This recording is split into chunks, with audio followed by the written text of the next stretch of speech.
El ministro de Hacienda, Mario Marcel, está en contacto con Tele 13 Radio. A esta hora conversamos con él. ¿Cómo está, ministro? Buenos días. Buenos días.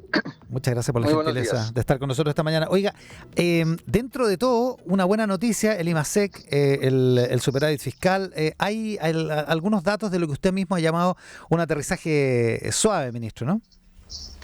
Hasta el momento así lo ha sido, efectivamente. ¿Por qué? ¿Por qué exactamente? ¿Por qué ha sido así? Bueno, yo diría lo que hemos estado viendo durante este año es que el consumo privado y por lo tanto la actividad en el comercio han tenido un ajuste muy sistemático desde el último trimestre del año pasado. Eso se ha concentrado principalmente en el consumo de bienes durables, mientras que por otro lado se esperaba una caída más importante de la inversión. No lo ha sido tanto, igual tenemos cifras negativas, y por otra parte los sectores de servicios han tenido bastante dinamismo a medida que se han ido levantando muchas de las restricciones sanitarias. Entonces, esos factores se han ido compensando, y por otra parte el gobierno ha estado preparado para apoyar a los sectores de menores ingresos, ¿cierto? A través del aumento del ingreso mínimo, de las asignaciones familiares, de la compensación por el aumento del costo de la canasta básica de alimentos y más recientemente el bono de invierno. Entonces todos esos elementos han contribuido a que el ajuste vaya siendo un poco más gradual. Pero eso no significa que no esté ajustándose lo que necesitamos que se ajuste para reducir la inflación, que es el consumo privado en particular. Así que creo que hasta el momento creo que las cosas han ido, digamos, dentro de lo doloroso que puede ser tener que estar ajustando la economía por presiones inflacionarias. Creo que ha sido menos doloroso de lo que uno habría pensado quizás hace un tiempo atrás. Ahora, va a haber que apretar los dientes de aquí en adelante, porque todo indica que el ajuste va a ser un poco más, por lo menos en los números, va a tener números negativos, digamos, de septiembre en adelante, ¿no? Sí, o sea, las cifras mensuales es muy probable que tengan números negativos en la comparación en 12 meses. La comparación mes a mes la han tenido en varias oportunidades en el transcurso de este año.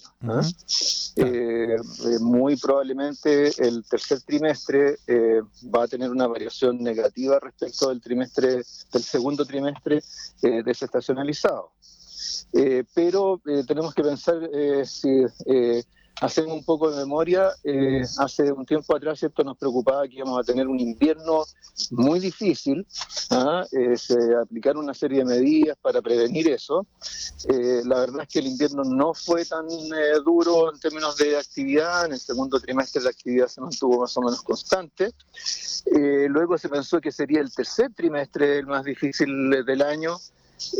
Con esta cifra que tenemos ahora para agosto, pareciera ser que no va a ser tan así, y el ajuste probablemente se irá concentrando en el último trimestre, pero ya en una etapa en la cual ya las presiones inflacionarias van a empezar a ceder, y por lo tanto, cierto, el que ese trimestre, cuarto trimestre más difícil,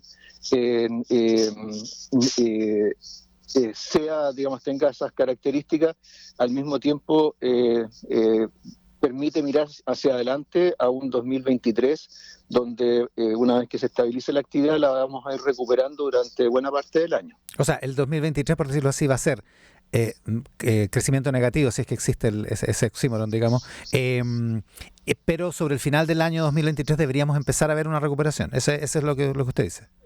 O sea, trimestre a trimestre deberíamos empezar a verla incluso antes de eso. Deberíamos empezar a verla probablemente en el segundo trimestre del próximo año.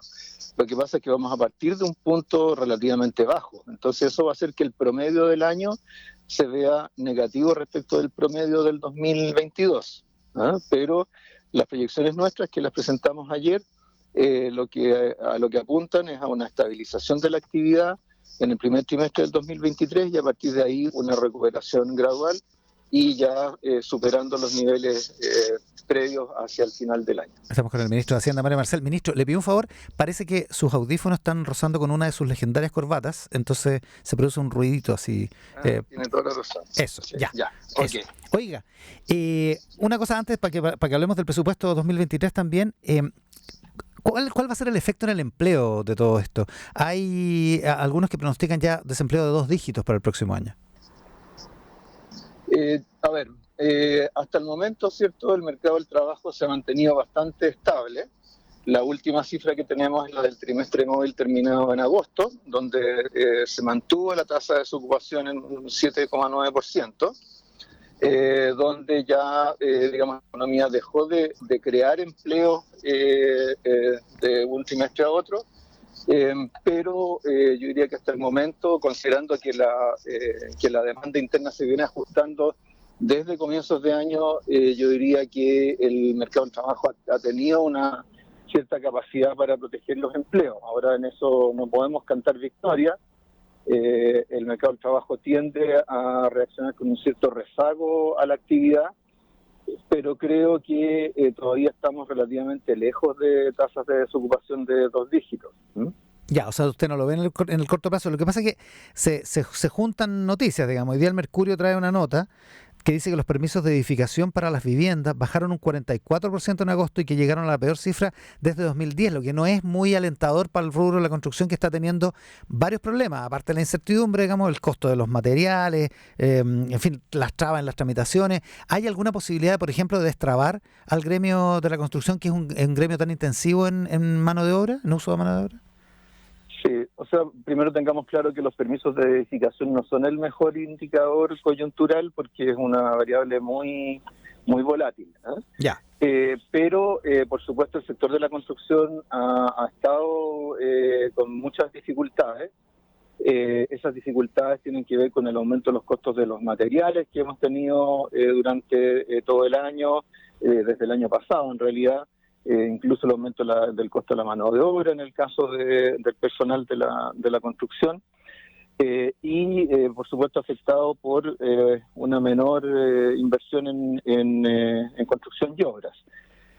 Ahora, creo que con lo que hemos ido haciendo por el lado público, en la inversión pública, donde tuvimos muchas dificultades durante toda la primera mitad de este año, creo que va a empezar afortunadamente a acelerarse un poco esa actividad ya ahora hacia fin de año y bueno, tienen que ya empezar a tener efecto, empezar a mostrar avances los programas de vivienda que ha estado impulsando el ministro Montes. Así que el sector público va a estar tratando de ayudar a mantener la actividad de la construcción y, por supuesto, lo más importante, resolver las necesidades de vivienda de las chilenas y chilenos. Pero, por supuesto, es clave, digamos, para el futuro la recuperación de la inversión, incluida la construcción. Y para eso hemos dado a conocer una serie de medidas hace unas semanas atrás. Ya estamos a punto de constituir una mesa para el seguimiento de todas esas medidas, así que el gobierno está muy consciente de que aquí hay un desafío fundamental. Ya, ahí hay lo que nos engancha con la discusión sobre la ley de presupuesto que empieza a discutirse ya en el Congreso. ¿Usted diría que qué es lo más importante de este proyecto de presupuesto para el 2023? ¿Es la consolidación fiscal? ¿Es la capacidad del fisco o del Estado de poner los recursos en lugares donde se puedan generar cosas virtuosas, como por ejemplo la construcción de viviendas sociales que provee trabajo a quienes construyen y vivienda a quienes las reciben? ¿Cuál es el quid del asunto? Sí, bueno, ese es el primer presupuesto formulado por el gobierno del presidente Boric. Entonces, es el primer presupuesto que refleja las prioridades de nuestra administración. Y eso se traduce en muchos cambios respecto del presupuesto anterior. Desde ya, es cierto, desaparecen todos esos elementos transitorios propios de la emergencia sanitaria que se traducían en un programa especial de emergencia que estaba dentro del presupuesto con muchos recursos, pero que eran de carácter transitorio. Ahora todo eso se absorbe en los presupuestos normales. Y luego, es cierto, el presupuesto se ha ordenado en torno a esta idea de que el presupuesto y la acción del Estado tiene que ser capaz de generar tranquilidad y seguridad a las chilenas y chilenos. Seguridad en materia económica, contribuyendo, ¿cierto?, a la recuperación de la actividad, a la generación de empleo, seguridad ciudadana movilizando recursos para la lucha contra la delincuencia, el crimen organizado y seguridad social, por supuesto, donde, ¿cierto?, tenemos grandes desafíos en materia de pensiones, salud, educación, etcétera.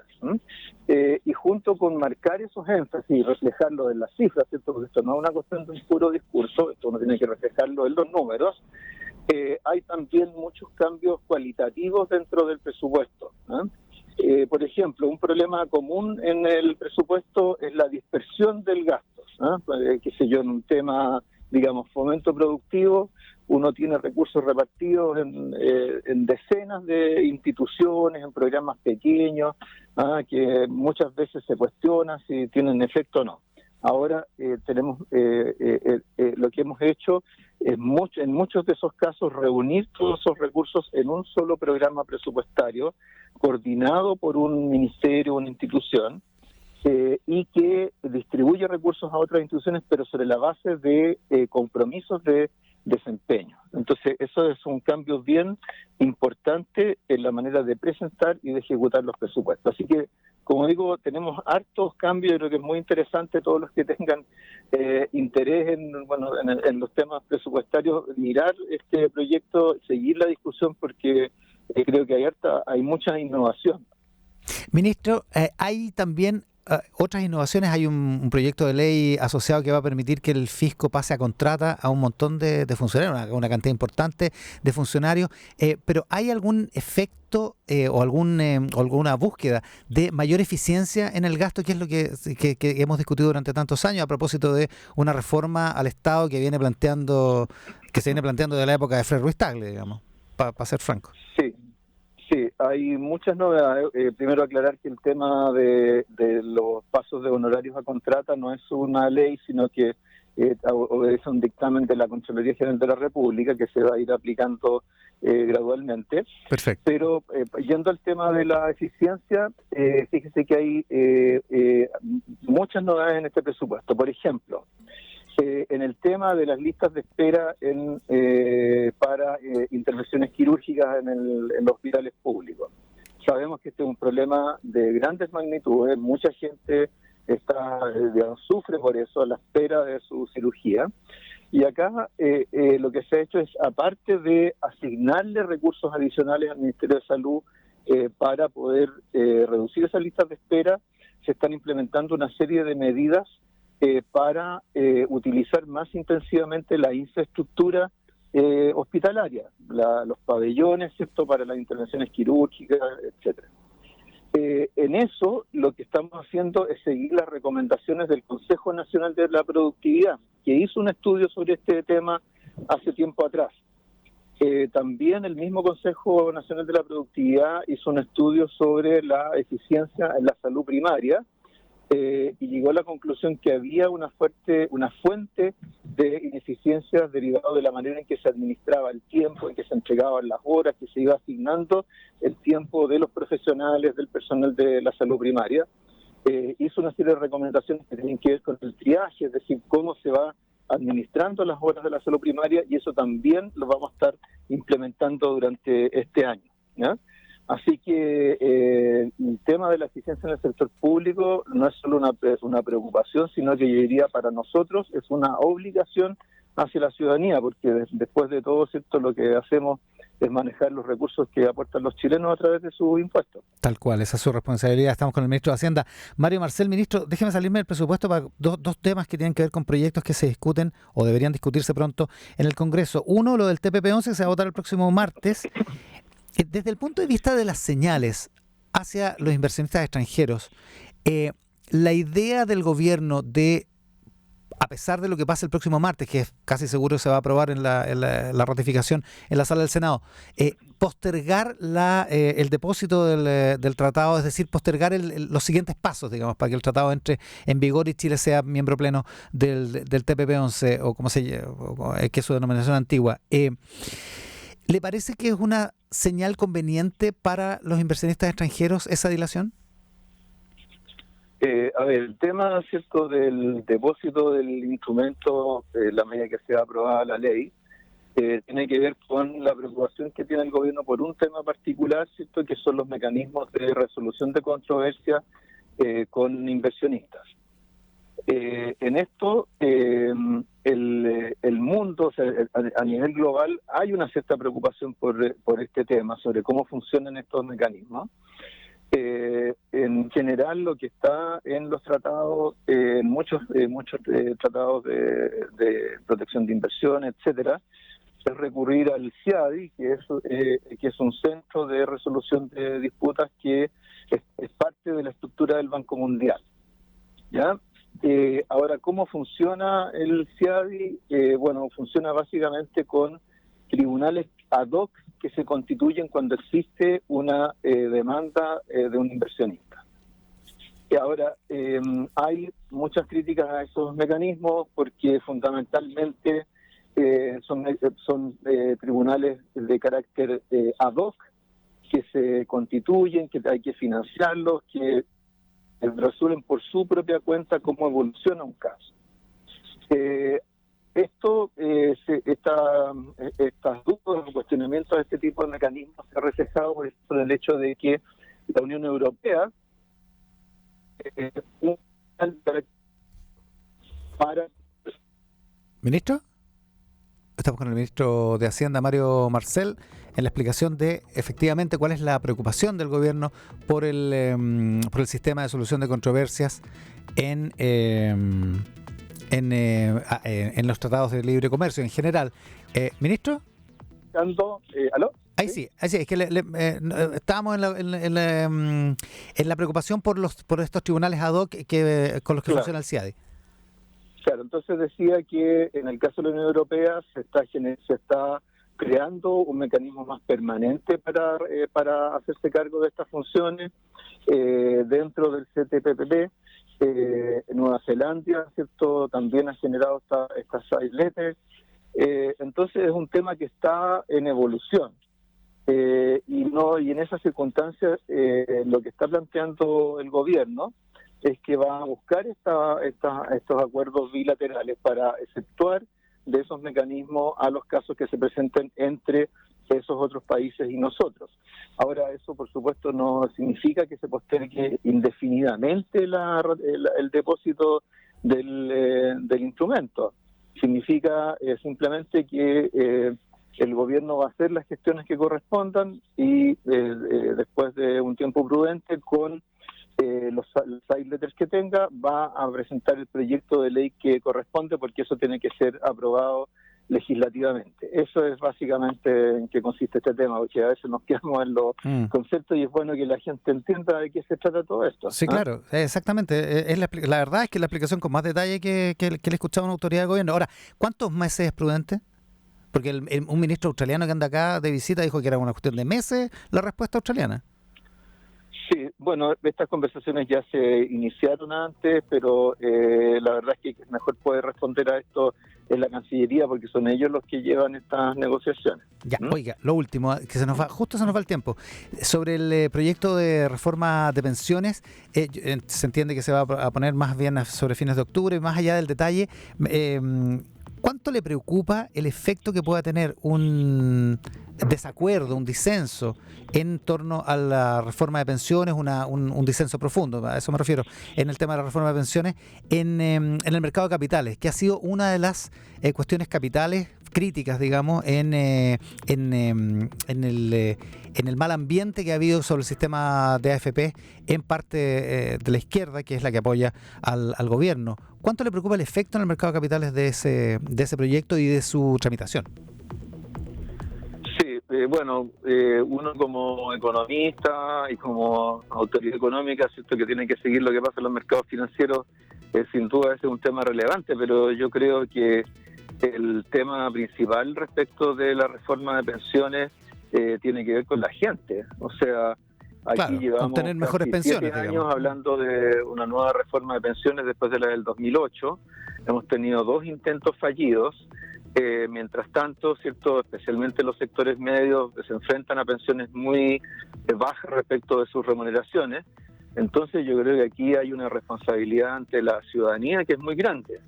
Ahora, en la medida, ¿cierto?, de que esa reforma, como es necesario, invierta, ¿cierto?, los ahorros en el mercado de capitales para que tengan un rendimiento y permitan financiar las pensiones futuras, claro, eso también, ¿cierto?, genera espacios para que vayan surgiendo o vayan aumentando los recursos disponibles para financiar proyectos de largo plazo, proyectos de infraestructura, inversiones, ¿cierto?, para el país. Eso es lo que ocurre por el lado del mercado de capitales, pero repito, en mi opinión, y habiendo presidido, ¿cierto?, una comisión sobre el tema hace unos años atrás y habiendo trabajado durante muchos años en este tema, creo que ya la ciudadanía ya no aguanta más frustraciones respecto de una reforma.